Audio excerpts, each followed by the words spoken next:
आजाद Hindustan live, सच के साथ। करोड़ों की बिल्डिंग और जिले में जानकारी देने वाले जिम्मेदार अधिकारी असमर्थ, ना लैब ना मॉनिटरिंग अधिकारी, एक व्यक्ति के भरोसे चल रहा कार्य। देखिए अलीराजपुर जिले के जोबट से राजेश जैन की खास रिपोर्ट। जोबट से लगभग 15 किलोमीटर दूरी पर स्थित ग्राम खारी में शासन ने लगभग 45 करोड़ रुपए खर्च करते हुए एकलव्य विद्यालय एवं हॉस्टल की योजना बनाई ताकि आदिवासी बच्चों की पढ़ाई का स्तर सुधार सके। पर कतिपय स्थानीय राजनेता और जिम्मेदार अधिकारियों की उदासीनता व सरपरस्ती के चलते इस बिल्डिंग के घटिया निर्माण ने गुणवत्तापूर्ण शिक्षा के सपनों को चकनाचूर कर दिया। जहां कुछ स्थानीय राजनेता अपने आप को जनता का सच्चा हितैषी बताते हैं, वहीं पर इनकी आंखों के नीचे इस तरह की एक चमत्कारी इमारत बन रही है। खारी ग्राम में निर्माणाधीन कन्या शिक्षा परिसर निर्माण में चल रही मिलीभगत और घटिया निर्माण की जांच करने स्वयं कलेक्टर महोदय आए थे। जिस इमारत की जांच करने वे आए, उसके ठीक सामने एक इमारत और निर्माणाधीन है। उसके बारे में किसी भी शासकीय विभाग को नहीं मालूम कि इस इमारत का बजट और निर्माण कौन से विभाग के अधीन है। पूछने पर कोई भी अधिकारी और कोई भी विभाग इस भवन के बारे में जानकारी देने को तैयार नहीं, या जिनके पास जानकारी है वो देना नहीं चाहते। खास बात ये कि इस इमारत का तकरीबन 40% कार्य पूर्ण हो चुका है। बाहर घटिया किस्म की ईंट और रेत खुद दर्शा रही है कि इस निर्माण में गुणवत्ता कितनी है। केवल एक व्यक्ति के भरोसे है, बीते 1 वर्ष से ये कार्य चल रहा है। ये व्यक्ति भी जानकारी देने में असमर्थ है। खास बात ये कि इस करोड़ों के काम में निर्माण स्थल पर कोई साइन बोर्ड तक नहीं लगाया हुआ है और ना ही मजदूरों को भुगतान हुआ। शासन के जिम्मेदार अधिकारियों एवं जनप्रतिनिधियों को चाहिए कि शासकीय योजना का सही मापदंड से काम जमीनी स्तर पर हो और भ्रष्टाचारियों के खिलाफ कड़ी कार्रवाई हो, ताकि शासन की मंशा अनुसार सबका साथ सबका विकास हो सके। जोबट से श्री राजेश जैन की खास रिपोर्ट। आइए अब खुद अपनी आंखों से देखिए इस घटिया निर्माण का आंखों देखा हाल। हमारे सहयोगी प्रतिनिधि श्री जिनेंद्र नेनिया की पीटीसी रिपोर्ट। कितनी अजीब विडंबना है। इस जिले में कन्या परिसर खारी में, जो जोबट से 15-20 किलोमीटर दूर है, यहाँ पे कन्या परिसर खारी में बना हुआ है, जो 28 करोड़ की लागत का था, बाद में बढ़ के 30 करोड़ की लागत के आसपास गया। इसका निर्माण इतना ही घटिया हुआ कि अंदर पूरे क्रैक है, जो मटेरियल उपयोग हो रहा है वो घटिया हो रहा है, जिसकी शिकायत होने के बाद कलेक्टर महोदय ने दौरा लगाया। उसके बाद हमारा ध्यान का इस बिल्डिंग में जो सामने बन रही है, प्रशासन के किसी भी अधिकारी को जिम्मेदार, पीआईयू को, आरईएस को, पीडब्ल्यूडी को, यहाँ तक कि शिक्षा विभाग को ये नहीं पता कि ये बिल्डिंग कौन सी है और कौन बना रहा है। कि ईंट जो उपयोग की जा रही, ईंट की क्वालिटी अगर आप देख सकते हो किस टाइप की है, यह इसकी क्वालिटी है ईंट की।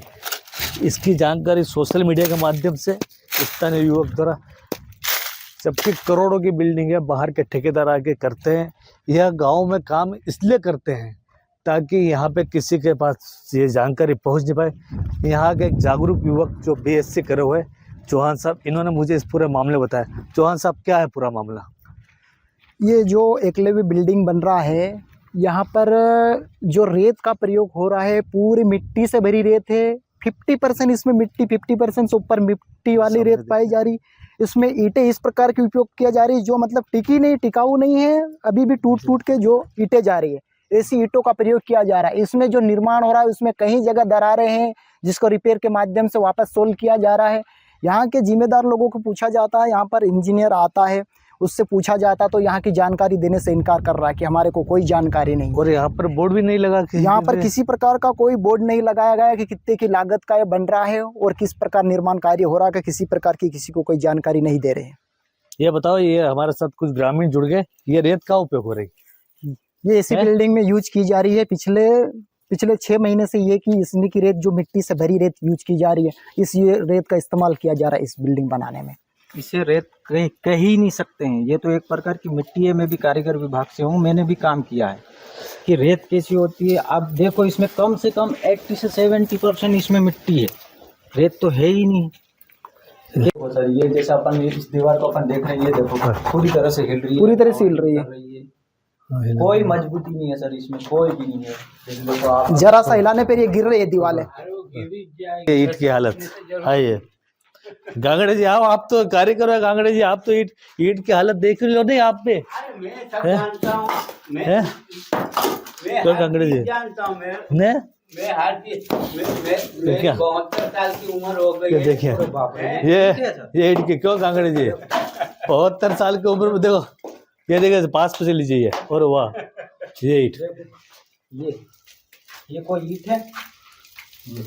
देखे विडम्बना। और सबसे बड़ी ताजुब की बात है प्रशासनिक सब अधिकारी आते हैं सब वो आते हैं, किसी को नहीं पता है कि कैसे बन रही बिल्डिंग। सब पता, कौन बना? अरे पता सब है। हाँ क्या वो है? बताने को तैयार कहाँ है ले देखे ले देके चल रहा था महात्मा गांधी बन रहे। महात्मा ये इनका खुद का कहना है गांगड़े जी का, महात्मा गांधी बन के कारण ऐसा काम चल रहा है अपनी में। या लैब वेब का है आपकी? तो लेबोरेटरी में क्या क्या टेस्ट करें मुझे बताओ जरा, रिपोर्ट बताओ आप कुछ टेस्ट करोगे, कुछ टेस्ट सैंपल होंगे, आइए बताइए क्या तो क्या है टेस्ट के। लाइट चालू करें, लाइट है क्या टेस्ट करा आपने? ये सब आधी बिल्डिंग बन गई, टेस्ट के सब सामान ऐसे है। का टेस्ट का हाँ टेस्ट क्या करा आपने? तो टेस्टिंग का कुछ मटेरियल होगा ना, अभी तक इतने टाइम से चल रहे हैं तो कुछ यहाँ तो टेस्ट करने के बाद बाहर फेंक देते करके। कौन सा फेंका हुआ? बस ये 4 सर ले जाते ना उठा के बंदे। ये जो ईंटें पड़ी है ये टेस्टिंग आपकी है। टेस्ट क्रश हो गई ना, क्रश होने के बाद में है ना सर यही सब तो क्रश। ये आपने लगाई है। ये ईंटें आपने उपयोग करे। तो कोई भी चीज ऐसे क्रश हो जाएगा ना तो अरे आपका कौन है टेस्टिंग का मेन आदमी, ऑथोराइज आदमी? आप तो इंजीनियर हो ना, ठीक है। कब से छुट्टी पे गया? वो अभी कुछ दिन हुए उसके कब गए, कितना टाइम गया? होली से अभी तक नहीं आए ना है? विजय जो हाजिर रजिस्टर होगा नहीं उसमें, आपके इसमें एंट्री तो होगी। यहाँ पे जो काम कर रहे हैं उनके हाजिर रजिस्टर तो होगा नहीं है? क्यों नहीं बनाते यहाँ से जो सीधा ऐसे कि कौन सी एजेंसी मॉनिटरिंग कर रही? आप बताइए जिले की कौन सी एजेंसी मॉनिटरिंग कर रहा है ना आपके? सर जिले में हाँ जिले में कौन आपकी मॉनिटरिंग कर रहा है ये बताइए। केवल एनपीसी आप रुके, आप कहाँ जा रहे हो? जा रहा हूँ। हाँ तो आप रुके ना, आप भाग क्यों रहे हो? भाग क्यों रहे हो आप? कहाँ आप क्या गलत कर रहे हो क्या? नहीं बताओ। तो क्यों भाग रहे हो आप?